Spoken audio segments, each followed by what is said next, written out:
Hey, what's going on, guys? Pete with Auto Repair Tips. If you're a first-time visitor to the channel, I want to thank you for joining. And if you love cars as much as I do, then you found the right channel. So consider subscribing and make sure you hit that bell so you don't miss any videos. Alright, let's get into some repairs. We are working on a 2012 Jeep Grand Cherokee. And it really doesn't matter what model your Jeep is. You are probably riding around with a check your gas cap light on. And you most likely have a code PO456. And in this video, I'm going to show you how to fix that without wasting money on parts you don't need. And make sure you stick around because later on I'm going to give you a pro tip.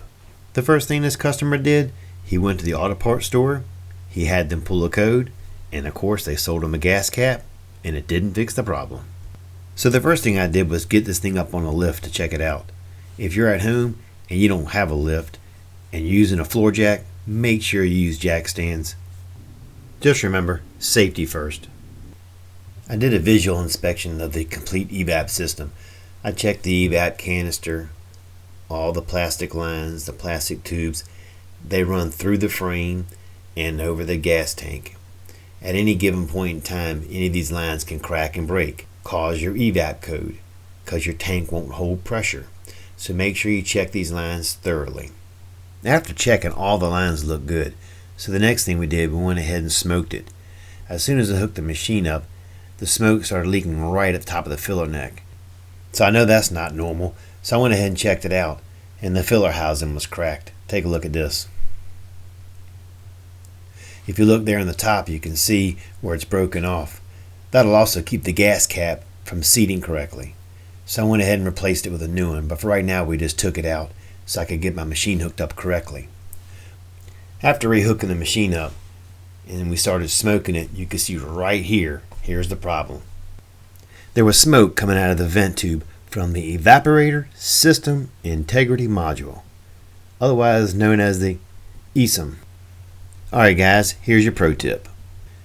When you go to an auto parts store because your check engine light is on and that guy behind the counter tells you, I've got a scanner, I'll pull that code for you, he's not doing you a favor. He only has that scanner to sell you a part. He doesn't care if it fixes your car or not. 8 out of 10 times when you go into that store and the man pulls your code, like in this case here, first code that came up was replace your gas cap. He sold him a gas cap. The guy went on his way.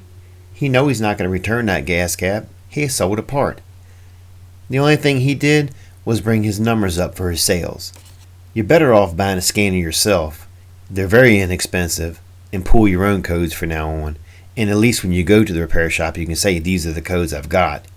And if you're wondering what kind of scanner to get, I'll put a link in the description below for a couple different ones at a good price that work pretty daggone good.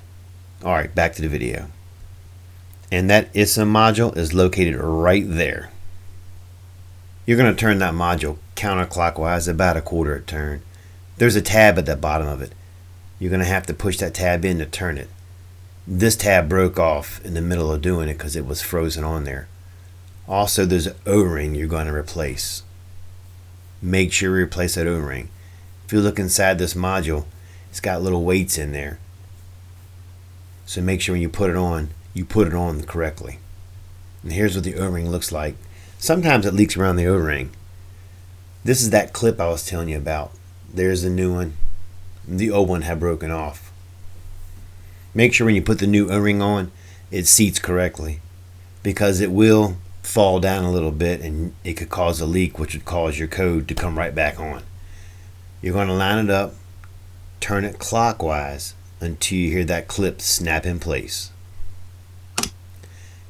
Then you're going to reattach the electrical connector. Now go ahead and put your vent tube on. After you do that, start the car, let it run through its self-diagnostic test, and it's going to come back system okay. Alright guys, thanks for tuning in. We'll catch you next time.